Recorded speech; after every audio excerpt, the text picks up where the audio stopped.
हाँ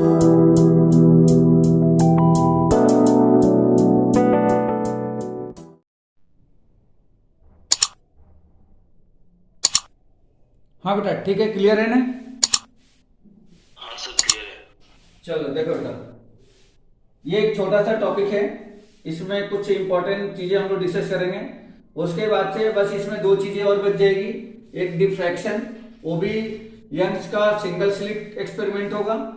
और उसके बाद से सीधे हम लोग आ जाएंगे डिफ्रैक्शन पे। डिफ्रैक्शन हो गया, डॉपलर इफेक्ट, बस पोलराइजेशन है, ये खत्म। मतलब कि कल तक में इस चैप्टर को हम लोग खत्म कर देंगे, ठीक है।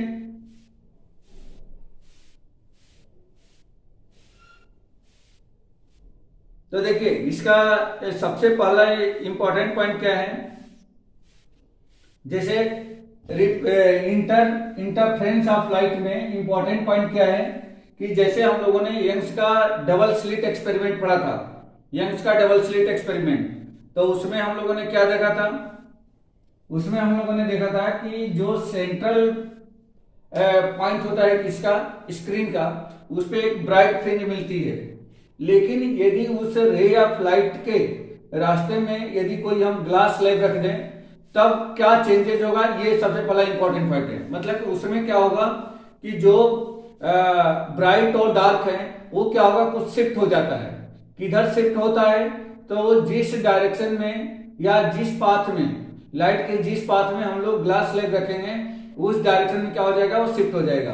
तो सबसे पहली चीज हम लोग देखें कि जैसे मान लो कि ये हमने दो स्लिट देखा था कि ये दो स्लिट्स हैं, S1 एंड S2, और यहां से कुछ डिस्टेंस, कैपिटल D डिस्टेंस पे हमने क्या रखा था, ये हमने स्क्रीन को यहां पे अरेंज किया था। ये कैपिटल D, ये स्क्रीन है, स्क्रीन। और यहां पे ये इसका S1 S2 का मिड पॉइंट है, और यहां से एक लाइन लिया, ये हमने मार्क कर लिया किसका, तो इस स्क्रीन का सेंटर पॉइंट। जब रे ऑफ लाइट जब इन दोनों स्लिट से पास होती है, जैसे सोर्स का इधर है, ये यहां पे सोर्स है, तो जब रे ऑफ लाइट यहां से पास होती है,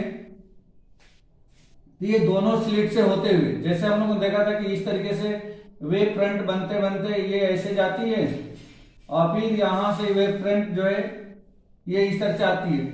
और यहां से रे ऑफ लाइट जब सेंट्रल पॉइंट पे जाती है स्क्रीन के, तो इसमें किसी प्रकार का कोई पाथ डिफरेंस नहीं होता है। मतलब इसमें पाथ डिफरेंस क्या होता है, 0 के बराबर होता है। तो इसलिए इस वाले पॉइंट पे क्या मिलता था, बी ओ या B0 हम लोग बोलते थे, B0 मतलब ये सेंट्रल ब्राइट था, ये सेंट्रल ब्राइट था, ठीक है बेटा, क्योंकि यहां पे पाथ डिफरेंस नहीं होता था। लेकिन जैसे S1 से आने वाली रे ऑफ लाइट या S2 से आने वाली रे ऑफ लाइट के बीच में यदि कहीं हम कोई एक ग्लास स्लैब रख दें, कोई ग्लास स्लैब रख दें, तो उस सिचुएशन में जो ये सेंट्रल ब्राइट है या सेंट्रल ब्राइट कुछ क्या होगा, शिफ्ट हो जाएगा। तो सबसे पहले यहां पे मैं साइन बनाता हूं कि वह किस तरीके से यहां पे इंटेंसिटी बनती है। तो देखो बेटा, इंटेंसिटी कुछ ऐसी रहती है यहां पे, जैसे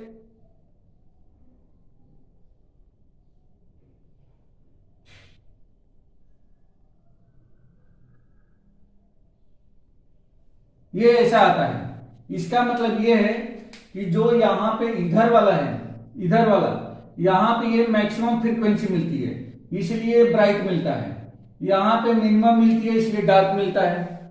फिर यहां पे ब्राइट, फिर यहां पे डार्क, ये ब्राइट, ये डार्क, इस तरीके से ये ब्राइट, ये डार्क, ये ब्राइट। मतलब जो इधर पे निकला हुआ है, जैसे हम लोग देखे थे ना कि सेंट्रल ब्राइट, ये अपने अगर इसमें स्क्रीन पे देखें तो ऊपर और नीचे B1 B2 B3 B4, फिर B1 B2 B3 B4, उसको मैंने ऐसे बताया है कि ये क्या होगा, ये ब्राइट होगा, ये डार्क होगा। जो स्क्रीन के पास वाला है वो लो इंटेंसिटी है, और जो स्क्रीन से दूर वाला है वो हाई इंटेंसिटी है। तो यहाँ पे ये B0 मिल रहा है। और यहाँ पे मान लो कोई एक यहाँ पे ग्लास स्लैब रख दिया जाए, जैसे इसके रास्ते में मान लीजिए कि ये कोई, सॉरी, ये मान लीजिए कि यहाँ पे कोई एक ग्लास स्लैब इस तरह से शिफ्ट कर दिया जाता है, ये एक ग्लास स्लैब हमने शिफ्ट कर दिया, ग्लास स्लैब, तो क्या होगा इस सिचुएशन में, इस सिचुएशन में ये जो ब्राइट फ्रिंज है जो सेंटर पे मिल रही थी ये थोड़ा सा शिफ्ट हो जाएगी, किधर शिफ्ट होगी, तो जिधर हमने ग्लास स्लैब को रखा है, जैसे मैंने ऊपर वाले में यानी कि S1 में रखा है, तो यह थोड़ा सा शिफ्ट हो जाएगा और शिफ्ट होके कहां चला जाएगा, तो जो ब्राइट यहां मिल रहा था तो अब ये डार्क के सामने क्या मिलेगा, ब्राइट मिलेगा, ये डार्क के सामने अब ब्राइट मिलेगा। कहने का मतलब ये हो गया कि यहां पे अब ये कुछ ऐसा मिलेगा, ऐसा पैटर्न हमें ये मिलेगा,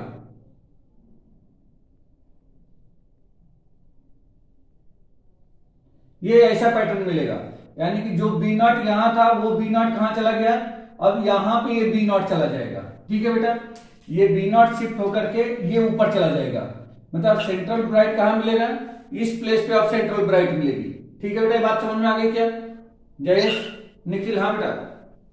सर मतलब ग्लास स्लैब लगाने से पूरी जो वेव थी वो उल्टी हो गई। हाँ, मतलब कि वो जिधर ग्लास स्लैब लगाया, जिधर ग्लास स्लैब लगाया, अब देखो इधर क्या होगा, देखो समझ लो इस बात को, यहाँ पे एक डेंसर मीडियम आ गया कि नहीं आ गया? आ गया सर। तो उस डेंसर मीडियम में जब रे ऑफ लाइट इंटर करेगी तो उसकी स्पीड स्लो हो जाएगी।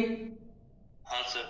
तो स्लो हो जाएगी यानी कि सेम पाथ में, सेम टाइम में जितना पाथ ये कवर करेगी उससे कम पाथ ये कवर करेगी। हाँ सर। मतलब कि इसमें क्या आ गया, इसमें आ जाएगा पाथ डिफरेंस, मतलब अब ये क्या होगा, ये थोड़ी इधर ही रहेगी तब तक ये आगे बढ़ जाएगी। समझ बात आ रही है क्या? क्योंकि इसकी स्पीड ज्यादा है, इतने टाइम के लिए इसमें स्पीड ज्यादा है, तो इसलिए क्या होगा, ये ऊपर शिफ्ट हो जाएगा, मतलब अब ये जाके कहीं इधर जाके इंटरफ्रेंस करेगी, मतलब सुपरपोज करेगी, और जहां पे ये दोनों सुपरपोज करेंगी वहां पे bright fringe, central bright fringe मिलेगी। क्लियर होगी बेटा? हाँ सर। ठीक है, तो पहला पॉइंट तो ये था इसमें। दूसरा, अच्छा अब इसमें अगर हम लोग पोजीशन फाइंड करें कि पोजीशन क्या होगी, तो इसके लिए फार्मूला क्या बन जाएगा, जैसे हम लोग उधर देखे थे कि एक्सएन, तो यहां पे एक्सएन इक्वल टू हमें मिल जाएगा क्या, beta upon lambda into mu minus 1 into में टी। अब ये बेटा क्या है ये समझ लो, बीटा क्या है इसमें, तो beta width of the fringe है, लेमडा क्या है, वेवलेंथ ऑफ द लाइट है, म्यू क्या है, तो reflective index of the glass है, और टी क्या है, तो विड्थ ऑफ द ग्लास है, मतलब इसकी जो विड्थ है, चौड़ाई है, वो कितनी है, टी है। समझ में आ गया क्या? तो इस फार्मूले से आप, हाँ बोलो, मतलब फॉर्मूले की जो जो क्वांटिटीज कौन सी है वो बता दो सर फिर से। हाँ, बीटा क्या है इसमें, beta equal to width of the fringe, यहाँ पे दिख रहा है ना बेटा, बीटा क्या है, हाँ सर। हाँ width of fringe, lambda wavelength है, म्यू क्या है, रिफ्रैक्टिव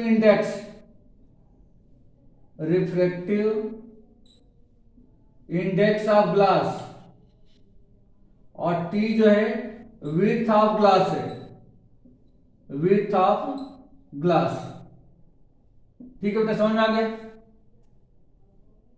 हाँ सर। ठीक है, अब इसमें दूसरा पॉइंट ये है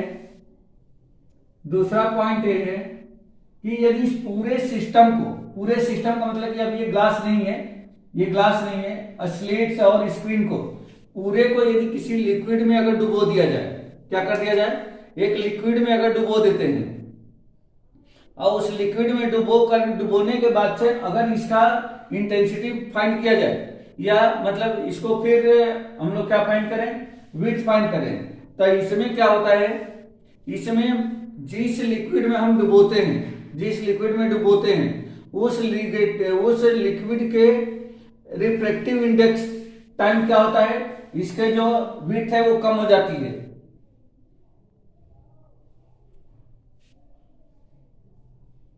हाँ, जो विड्थ जो है इसकी, जैसे बीटा जो विड्थ ऑफ फ्रिंज है, वो फ्रिंज की विड्थ जो है जिस लिक्विड में डुबोगे, जैसे मान लो कि अगर वाटर में डुबोया है तो वाटर का जितना रिफ्रैक्टिव इंडेक्स होगा उतना टाइम कम हो जाएगा, या मान लीजिए कि जैसे ऑयल में डुबोए तो ऑयल का जितना रिफ्रैक्टिव इंडेक्स होगा उतना टाइम कम हो जाएगा। समझ में बात आ रही है बेटा? यदि किसी लिक्विड में इस पूरे सिस्टम को डुबो करके तब अगर विड्थ ऑफ फ्रिंज अगर हम फाइंड करें तो उसके रिफ्रैक्टिव इंडेक्स के उतना टाइम के क्या हो जाएगा, वह कम हो जाएगा। ठीक है बेटा, इसका फार्मूला मैं बता रहा हूं। हाँ बेटा बोलो। फ्रिंज का था, एक बार बता दो। फ्रिंज ये था ना कि जब हम लोग क्या कर रहे थे, रे ऑफ लाइट को ये स्लिट से पास करा रहे थे, तो उसमें क्या होता था, उसमें उसकी अलग अलग शैडो इसी स्क्रीन पे मिलती थी।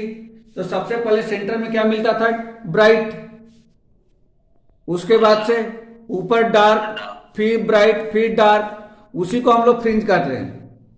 Okay sir. वही, हाँ वही फ्रिंजेज है। ठीक है बेटा, तो अब देखो, if slits and screen deep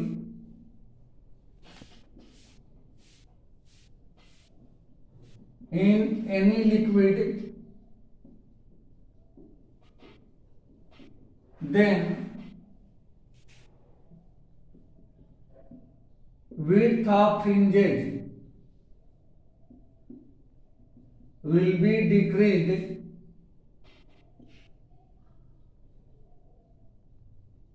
by refractive index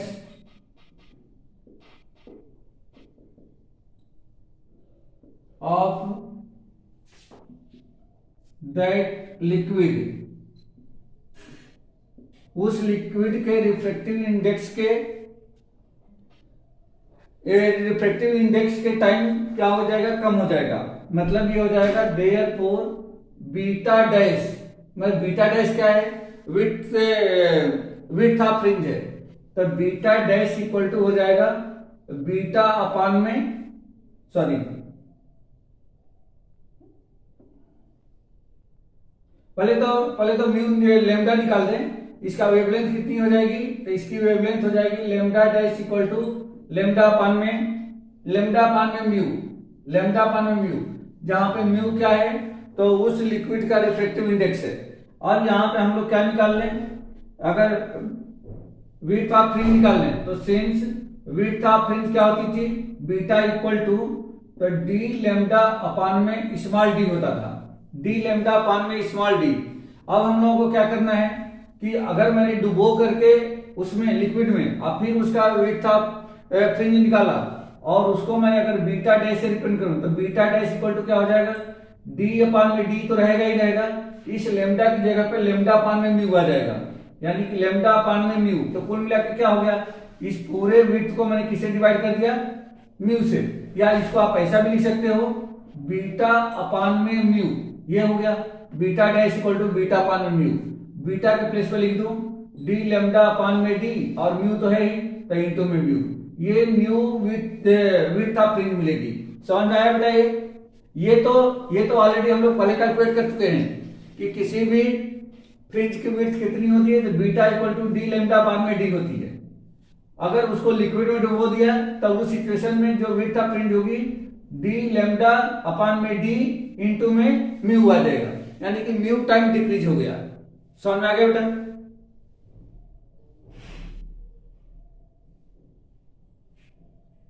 Jayesh, Nikhil, आया बेटा समझ में ये जो मैंने अभी बताया? ठीक है। अब इसमें एक चीज और हम देखना है कि अगर ये जो सोर्स है, अगर ये सोर्स तो ऑलरेडी हम लोग मोनोक्रोमेटिक लाइट का लेते हैं। मोनोक्रोमेटिक लाइट का मतलब कि जिसमें सिर्फ एक कलर हो, जिसकी फ्रीक्वेंसी और एम्पलीट्यूड सेम हो।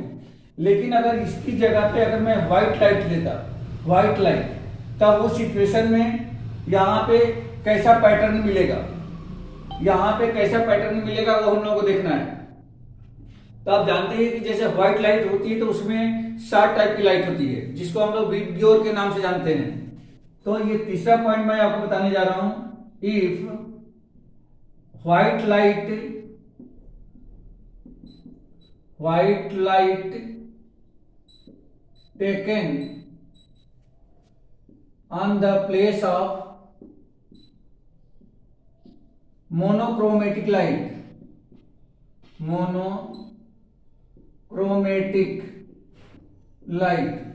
मोनोक्रोमेटिक का मतलब क्या है? जिसमें सिर्फ एक कलर हो।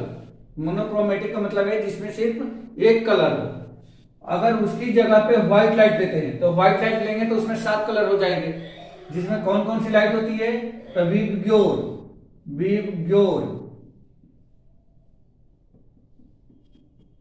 विबग्योर। और आप जानते हैं कि जैसे जैसे वायलेट से रेड की तरफ हम लोग बढ़ते हैं वैसे वैसे इसका वेवलेंथ क्या होता जाता है? बढ़ते जाता है। अब देखो बेटा ध्यान से, यहाँ पे अगर मैं यहाँ पे कोई व्हाइट लाइट लेता हूं तो यहां से जो भी लाइट निकलेगी वो 7 कलर की निकलेगी। और ये 7 कलर की लाइट दोनों स्लिट से जब इस वाले पॉइंट पर पहुंचेंगी, मतलब कहां पे? सेंटर ऑफ द स्क्रीन पे, तो इनमें किसी भी प्रकार का कोई भी पाथ डिफरेंस नहीं होगा। जैसे यहां से जो भी लाइट आएगी, यहां से जो भी लाइट आएगी, सबके लिए पाथ सेम है। और जब पाथ डिफरेंस 0 होता है उस समय क्या मिलता है बेटा? ब्राइट फ्रिंज कि डार्क फ्रिंज? जल्दी बोलो। ब्राइट मिलता है कि डार्क मिलता है? जब पाथ डिफरेंस 0 होता है तो हमेशा ब्राइट मिलता है। देखो यहाँ पे जैसे ये ब्राइट मिला है, ये पाथ डिफरेंस 0 था तो यहाँ पे ब्राइट मिला है, ठीक है। तो ये जब पाथ डिफरेंस सेम रहता है तो ब्राइट मिलता है। अच्छा, ये 7 कलर यहां से निकलेंगे दोनों S1 S2 से, यानी कि 7 कलर का सेकेंडरी जो वेवलेट होगा वह निकल करके C पे पहुंचेंगे। तो 7 कलर जब C पे पहुंचेंगे तो क्या होगा? वहां पे यहाँ पे फिर 7 कलर आ गए। जब 7 कलर आ जाएंगे तो फिर यहाँ का कलर कौन सा हो जाएगा? व्हाइट हो जाएगा। यानी कि सेंटर पे क्या मिलेगा? व्हाइट मिलेगा। तो एट दी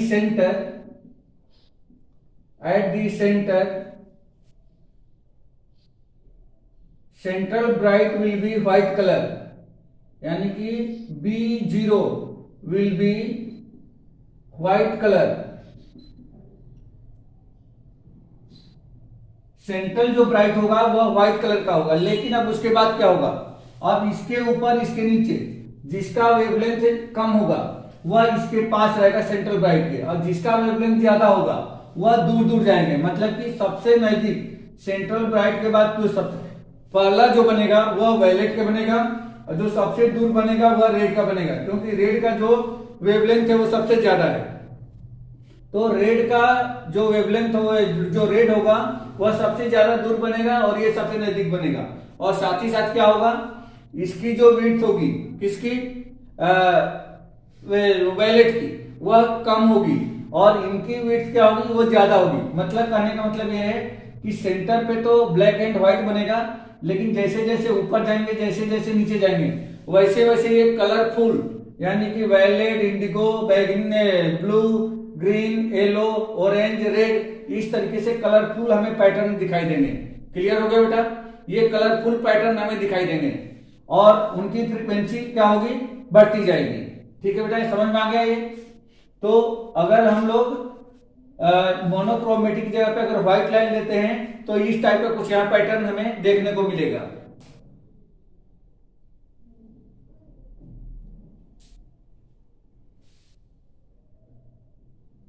जयेश, निखिल, ठीक है बेटा। तो ये अपना इंटरफ्रेंस का जो टॉपिक था ये ओवर हो गया। अब हम लोग सीधे स्टार्ट करने जा रहे हैं डिफ्रैक्शन। ठीक है बेटा, डिफ्रैक्शन। तो देखिए डिफ्रैक्शन में क्या होता है।